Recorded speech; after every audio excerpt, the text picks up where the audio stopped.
Welcome. My name is Elizabeth. My pronouns are she, her, and I'm really glad you're here because I read a very disturbing, very upsetting little book that I'm going to share with you. This book comes with a great deal of trigger warnings. We'll get to those though. So, the book I read is called The Abuse of Ashley Collins by Jon Ethan. This is the story of an out-of-control teenage girl whose parents decide to deal with her poor behavior by locking her up in the basement. Wow, the amount of things that could go wrong. The amount of the amount of things that can go wrong with that scenario, and that parents would even have the idea and follow through with it. Completely horrifying. But give it a minute. Meet Ashley before you judge. Okay, trigger warnings. Teenage sexuality, sex, violence, forced incarceration, violent penetration on humans on unholy levels, use of sulfuric acid on humans, hot curling iron, whipping, burning, beating, matricide, patricide, and gruesome murder of a minor. So be sure this is something you actually want to hear about. And if it's not, that is so cool too. Know yourself, know what you can handle, take care of yourself. Now, if you're interested in hearing the whole very disturbing story, join me for the ride.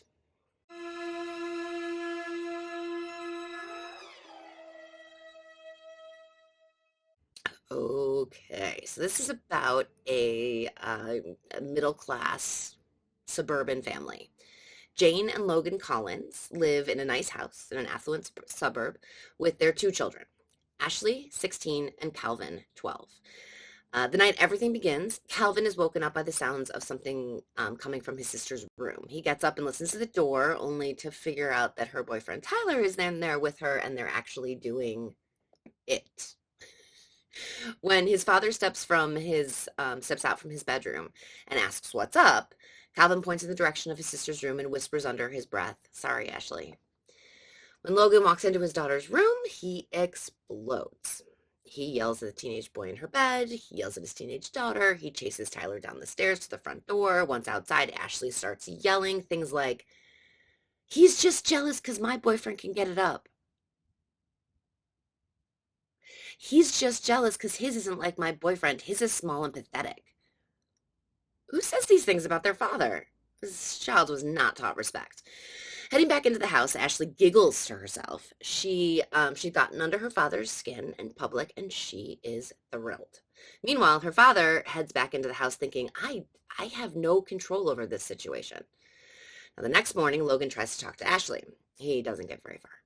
She's not hungry for breakfast, and no, she doesn't want to get together with the family later and have dinner. Logan is trying to apologize and expecting Ashley to do the same. Jane steps into the conversation, tells her daughter that she's not leaving the house until she apologizes, but Ashley's having none of it. She asks what her 50-year-old mother is going to do to stop her. She says that if Jane can't stop her receding hairline, how is she going to stop her teenage daughter? I know they're just words, but man. At this point, Logan tries to grab her wrist as she exits the house, but Ashley turns on him and slaps him in the face, outside, in public, and with Tyler waiting in his car at the end of the driveway. The parents are shocked. Ashley is so clearly pleased with herself. She sticks out her tongue at her father, jumps into her boyfriend's car, and is gone.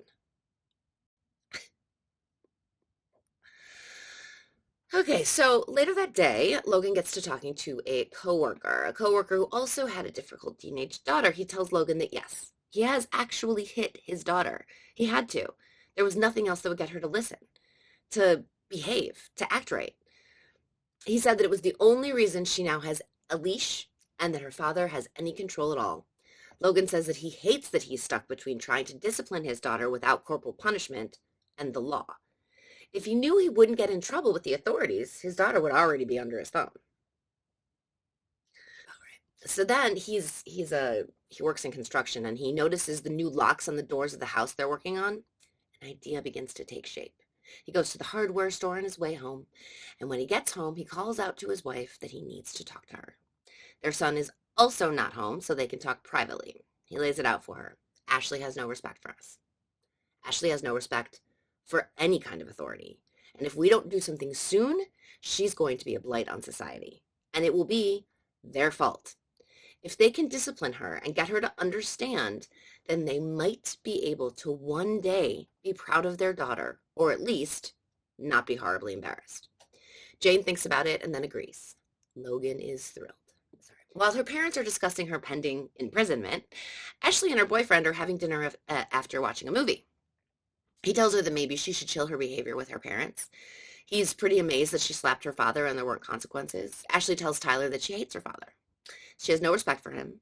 And when Tyler offers to take her away from there, that they could get married or something, Ashley knows that she doesn't want that for her life. She explains that she needs to stay at home with her little brother, but once she knows that he'll be okay, she's going to leave and never come back.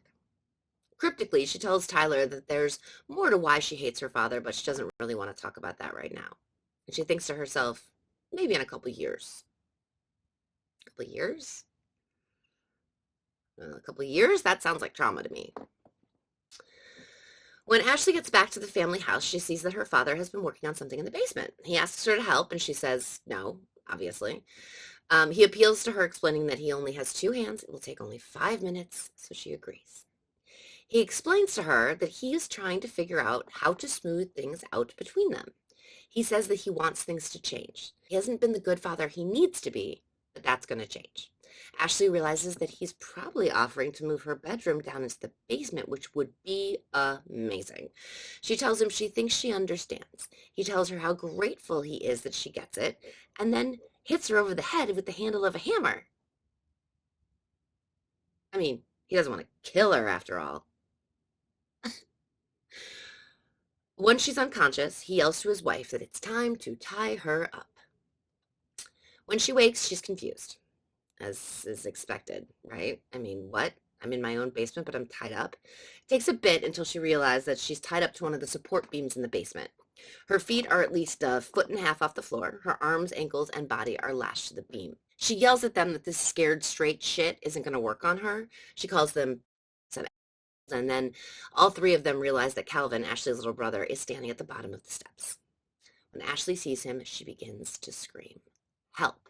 Call 911. Help me. Save me. Call 911. However, his parents usher him from the room and explain that they are just trying to help Ashley. Calvin asks if what they're doing is illegal, and his father points out that it is not illegal, just not necessarily acceptable. He points out to his son that Ashley has become violent and they need to do something to save her. Then Logan gets a great idea. He asks Calvin if he would be their deputy for this project.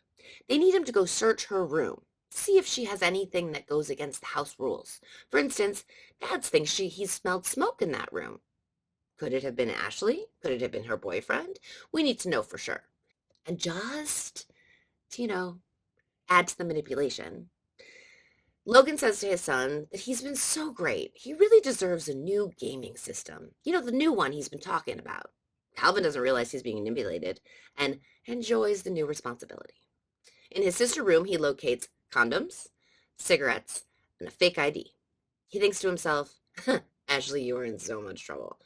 In the basement, Ashley is trying to convince her parents that they are wrong, that this idea is a terrible one and they need to let her go. She tells them this is not discipline, this is abuse.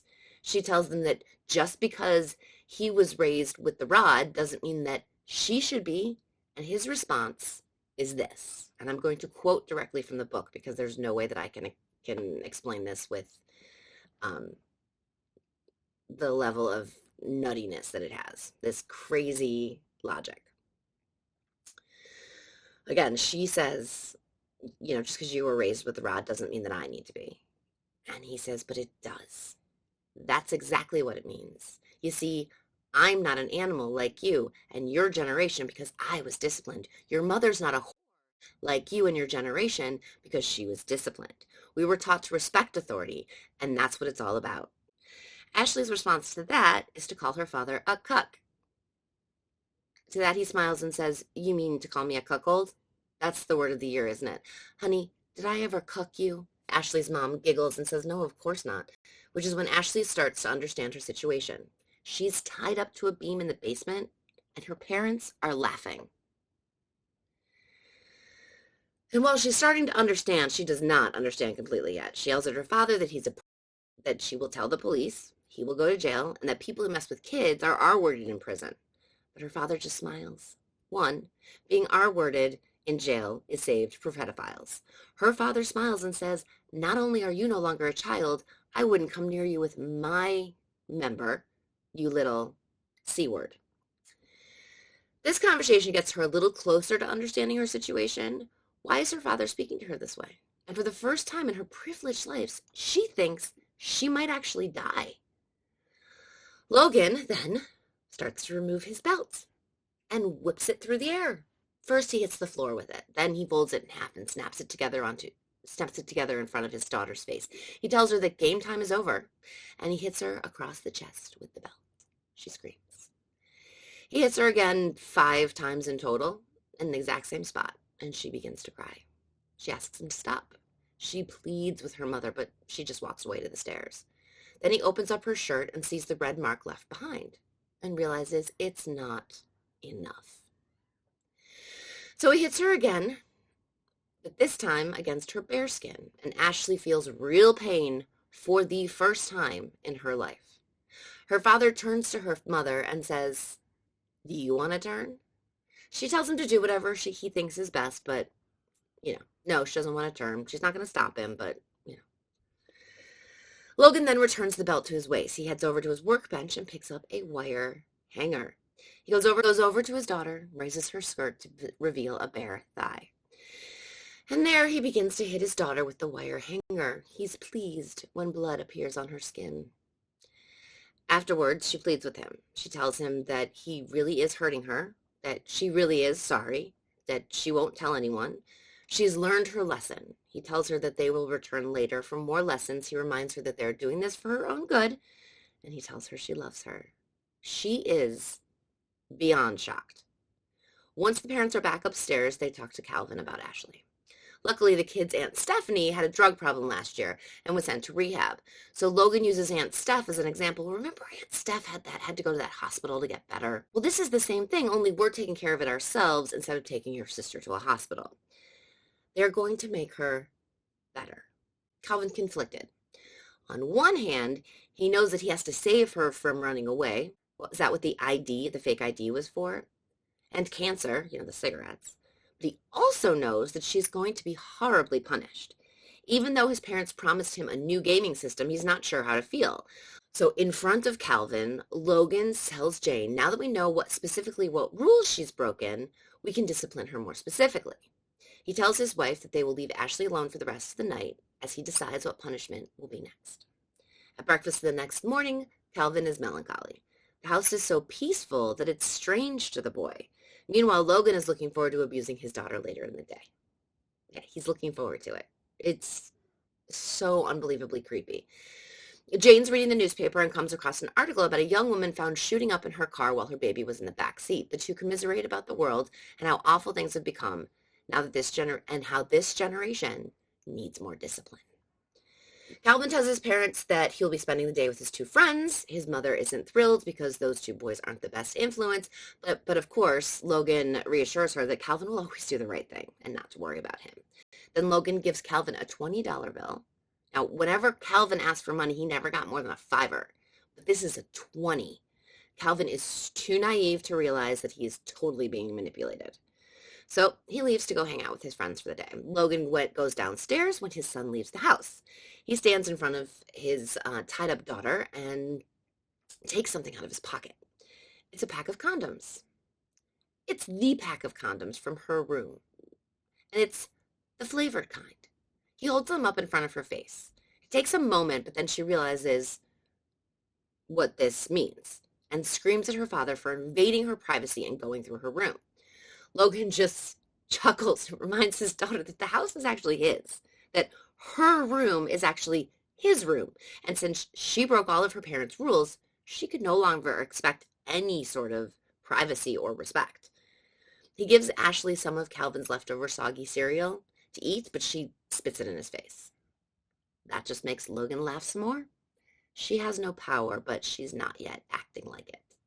Logan tells his daughter that he realizes now that he and his wife did not do a very good job teaching her about sex. He did tell her that if she slept with a dumb boy, she would get pregnant, and that if she got pregnant before 18, it would ruin her life, and that he, Logan, would not be involved with helping to raise that illegitimate child. Ashley then tries to defend herself and says, well, that's why her father found condoms.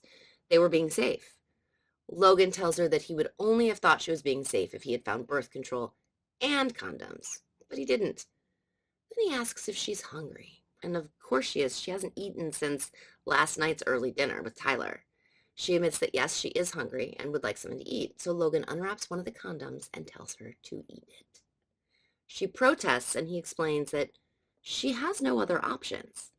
He forces her to eat two and tells her that she thinks maybe she's learned enough about sex, the lesson of sex for today. But if she acts up, there's still more condoms in the bag. Then he informs his daughter that her mother has been planning something for her and to wait right here, knowing full well Ashley can go nowhere because she's still tied up to the support beam. When he tells Jane that their daughter is ready for her, she makes sure that he hasn't hurt her too much. She's worried about seeing her daughter's blood again, but Logan assures her that Ashley is not any more physically hurt than she was the night before. Jane is good with this answer and tells him that no, she does not need batteries. She's already all set. When Jane goes down to the basement, that has become a dungeon, she has one thought reverberating through her mind. Receding hairline. Isn't that what her daughter had said? Jane removes the electric razor from its case and begins to shave her daughter's head. Ashley fights. Ashley fights hard. She pleads with her mother, but Jane is focused and enjoys the hair removal. This breaks Ashley far more than the beating from her father. Ashley loved her hair. It was one thing in her crummy life that she actually had control of, and her mother is taking it away from her. She leaves a few long strands in the back, almost like a sad mullet. At this point, Ashley is pretty damn defeated. She weeps at the sight of the hair gathered on the floor in front of her, and the feeling of air moving around her bald head horrifies her. The three other members of the family go out to dinner that night. They enjoy a pleasant evening at the corner deli. Calvin is feeling conflicted, but his parents keep reminding him how wonderful of a son he is, and that she is a terrible daughter, that they're doing what they need to do for her. Still, he finds the whole thing confusing. Later that night, Calvin waits until his parents are asleep and then sneaks down into the basement. Ashley is tied up to the support beam. Her head is lolled in front of her, and she seems to be sleeping, so Calvin takes his chance. He walks over to his sister, opens her shirt so he can see her breasts. He inches closer and takes a picture. Then he considers whether he can suck on his sister when he realizes she is no longer asleep. When he looks up at her, she asks, "Do you like what you see?" Ashley then explains to Calvin why she's been so bitchy to her parents. She knows she's awful to them, but there's a reason. Uncle Hugh. Aunt Stephanie is married to Uncle Hugh, Dad's brother. Years ago, when Ashley was about 12, Hugh had come into her room where she was sleeping and essayed her. He had touched her everywhere. She was horrified. As soon as she could get her mom alone, she told her the whole thing. But Jane had turned it around and blamed Ashley. She said that if anything like that actually happened, it was sure to have been Ashley's fault. After that, Ashley no longer trusted or loved her own mother. She knew that her father was made from the same stuff as his brother. She had simply been waiting for the other shoe to drop on that front. She's been waiting for her father to do the same thing to her that her uncle did. And that transference causes an extreme hatred of her father. And no love for either of them, no trust in her mother, and hatred towards her father. It's at this point in the conversation that their mother appears at the bottom of the stairs. She looks over and sees Ashley's shirt is open and Calvin is standing just a bit too close. How does she react? She yells at her daughter. Jane tells Ashley how she knew Ashley was trouble and how she is now even trying to corrupt her own brother. Even when Calvin tries to explain, Jane will not hear it. Jane now understands just how much of a terrible lying her daughter is, and she is no longer interested in standing by.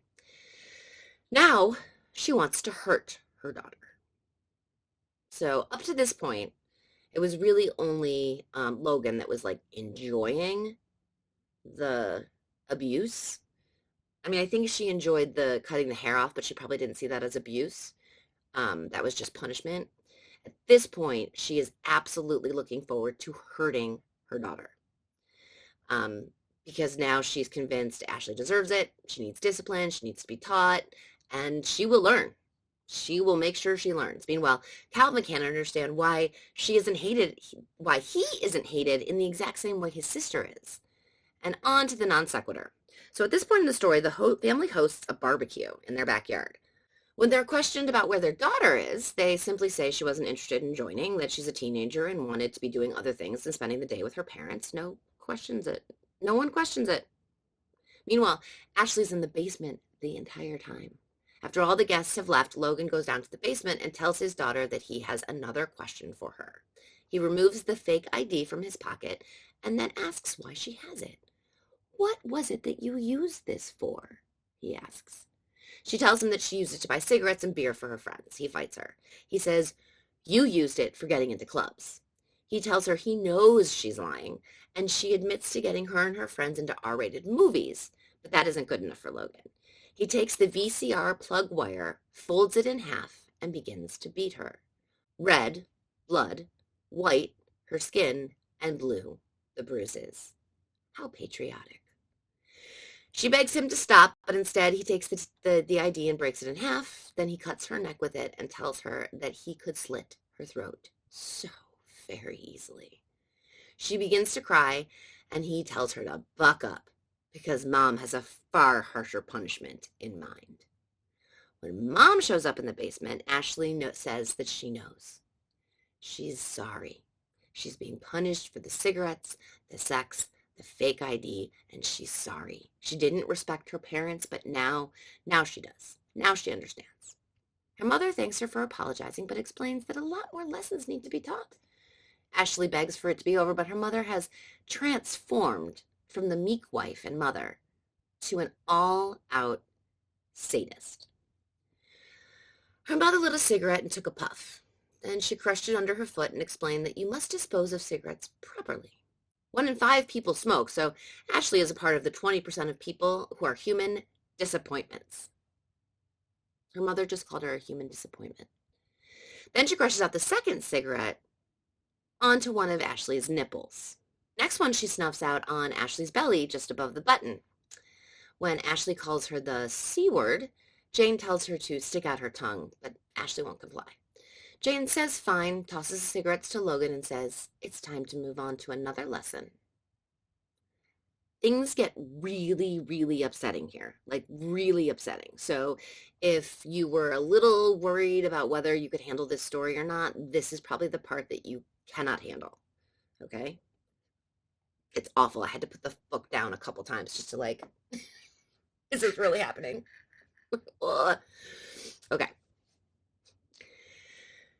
So Jane takes off Ashley's underwear and tells her that she better not be wet, and that if she is, it better be piss and nothing else.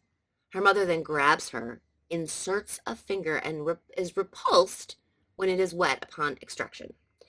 Jane tells Ashley that she better hope it's not flammable. And then what you're thinking happens next. She uses the lighter on her down there.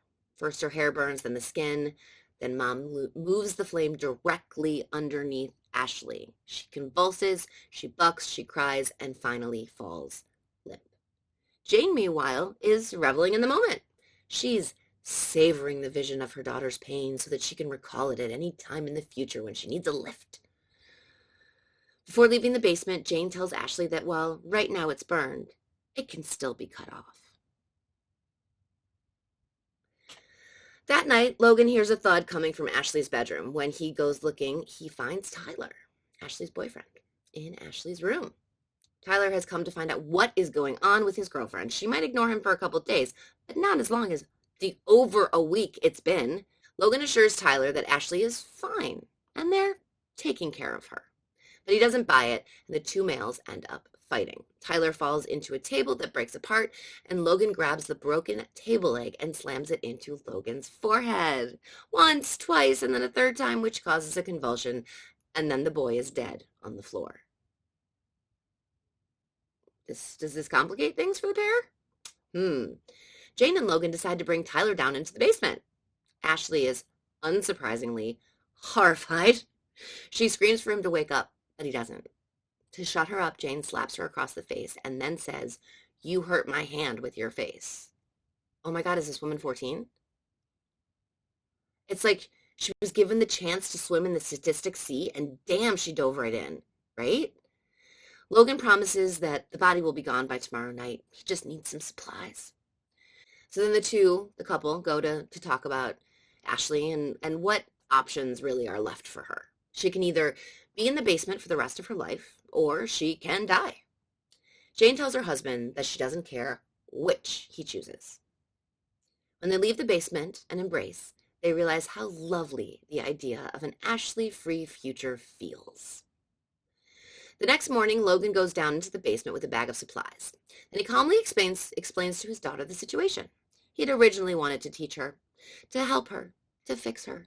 But he and her mother, they've lost hope that that's possible. So her parents have planned to get rid of both Tyler and her. He now has some sulfuric acid and explains to Ashley that it will literally melt her. He tells her that one drop on the top of her head will melt her skin through to the skull.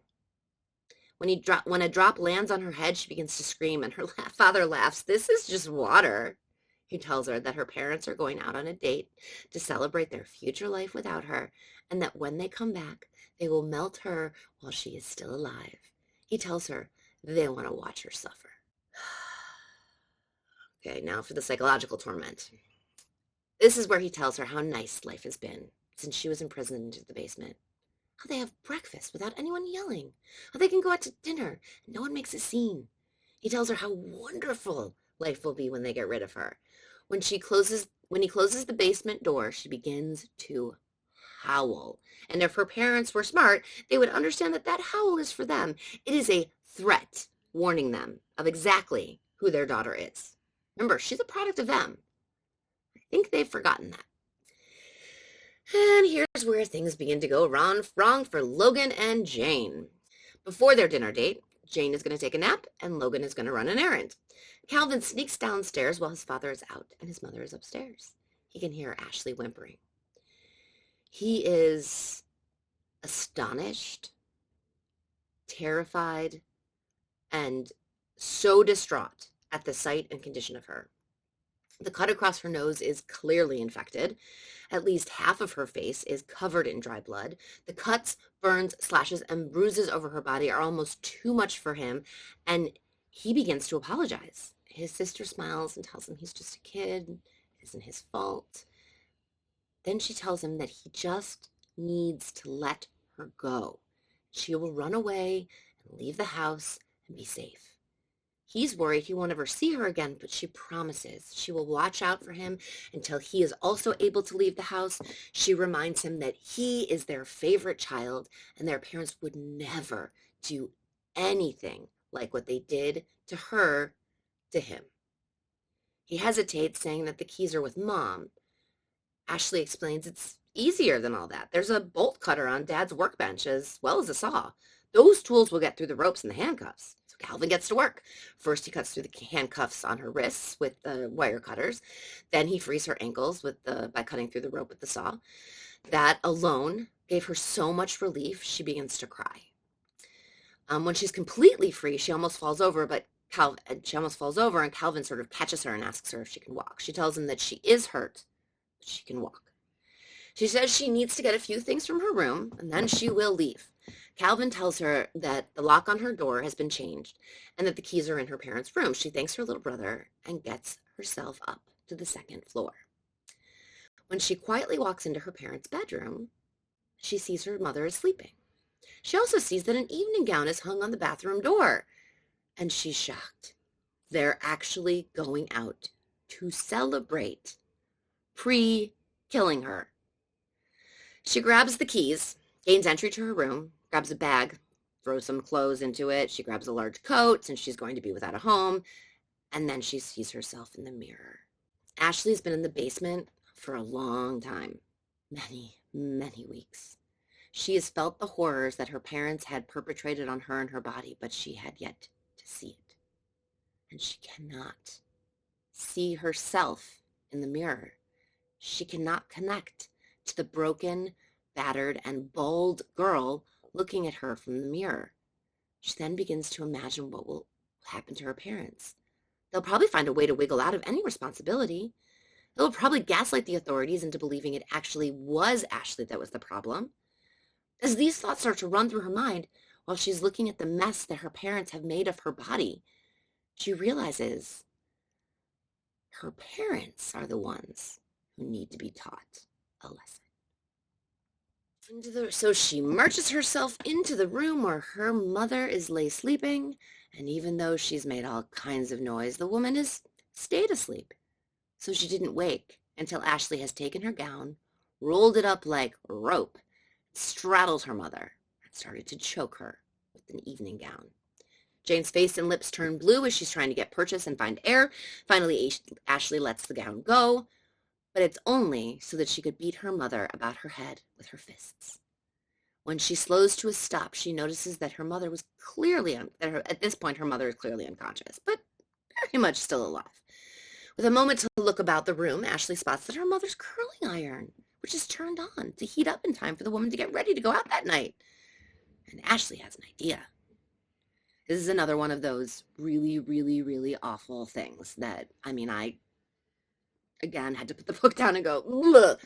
So it's another mid-story trigger warning for you. Her mother has tortured her for weeks. 4 weeks. And now it's time for Ashley to turn the tables. She looked at her mother laying there on the bed without underwear on and thought, you thought I was a bad influence in this house, but look at you. Then thinking about how her mother had burned her down there, she grabs the hot iron and says, I think it's time for a taste of your own medicine. And then Ashley does exactly what you think she's going to do with the hot curling iron.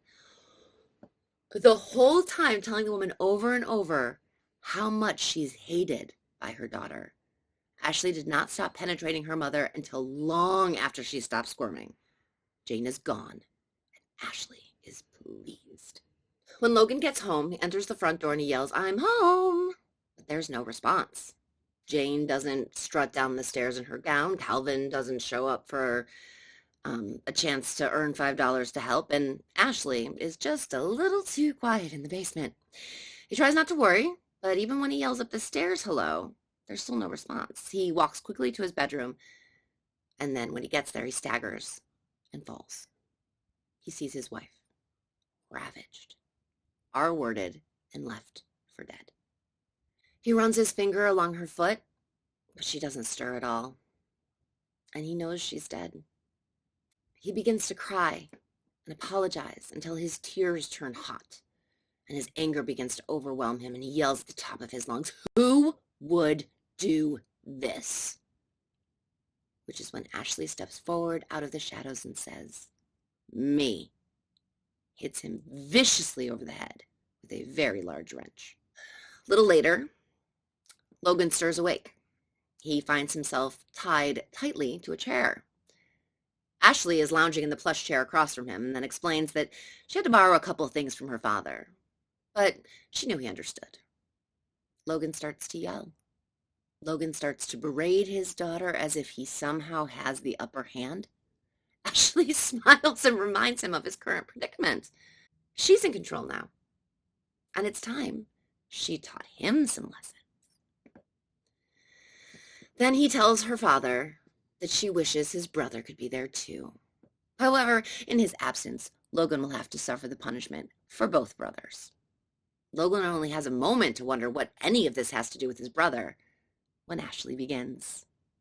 She zips open his fly and removes his genitals from his pants. He tries to cross his legs or somehow cover his shame, but he's got no leverage, being, tied to a chair. He can do nothing. Ashley retrieves the sulfuric acid and asks her father to remember what he said he would be doing to his daughter that evening. He was going to melt her face while she was still alive. Ashley wonders out loud if it will eat through what she has removed from his pants. This is when things start to become real for Logan. And he really starts to realize the position he's in. He begins to beg his daughter to stop. And she only giggles. I mean, they laughed at her. She tells him that this is actual acid and not water. Then she tells him he probably should have killed her when he had the chance.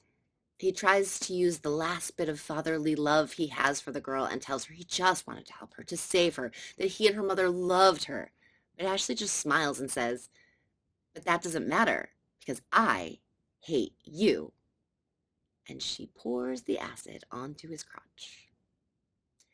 He screams, he jerks violently, of course, but he's lashed so well to that chair that he really can't move at all. His the tip of his member and the shaft begin to burn. Ashley giggles and splashes some of the acid on her father's face. He jerks so violently that he knocks the chair over, but he doesn't come loose from it in any way. But from this vantage point, chair knocked over, he can see his ruined member, and he starts to scream. Ashley says that he'll probably die from the shock and blood loss, but if he doesn't, she will be back to finish the job. She grabs a hatchet and tells Logan, stay here and die. Sorry, it's not funny.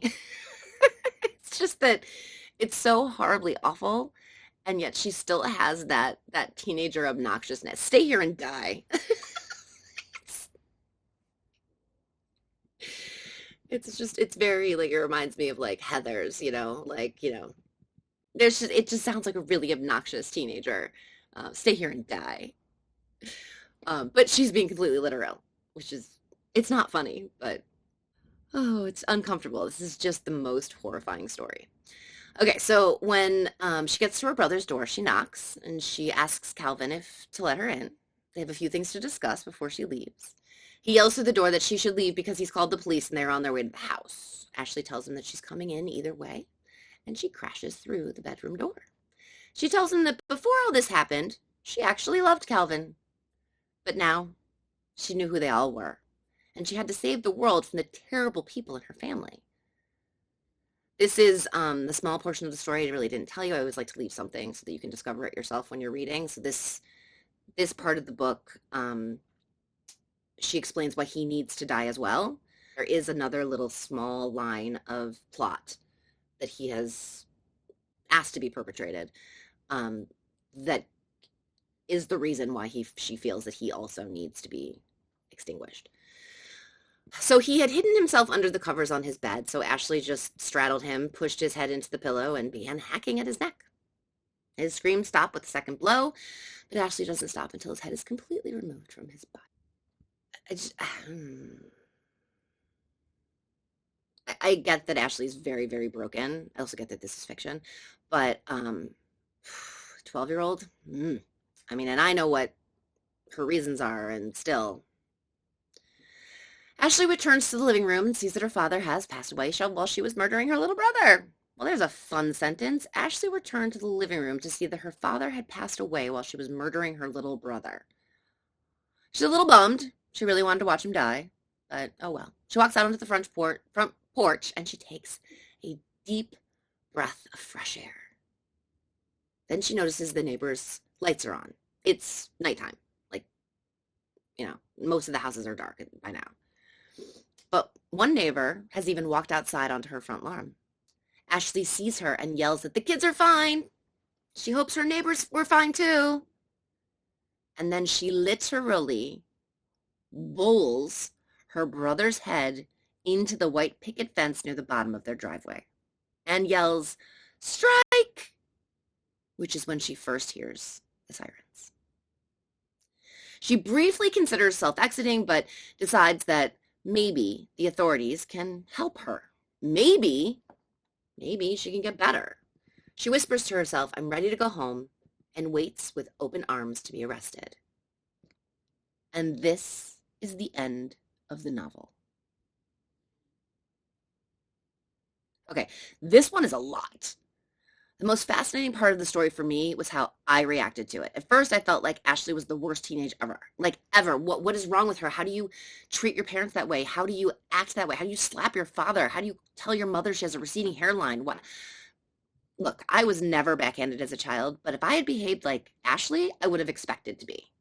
But then her father started to be excited about punishing his daughter, and I started to worry about him. Then the mom not only approved, but then the mom approves, but doesn't want to do any physical harm. But when that escalated, it was so horrifying to me. What she did to her daughter was beyond anything I could ever begin to imagine. By the time the story ended, I was rooting fully for Ashley. I understood why she treated her parents the way she did. I understood how she became so nasty. I applauded the extreme measures she took to get herself out of that situation. When I started the story, I never, ever, ever thought I could ever feel that way. And I think that's one of the things that I've really enjoyed about this book. Dark. Really, really dark. This one is really dark. But if you'd enjoyed listening, or at least got through it, leave me a like, a comment, or subscribe, and I thank you. Now, do me a favor. Remember to be kind to yourself. You are precious and important. I will catch you next time. Bye.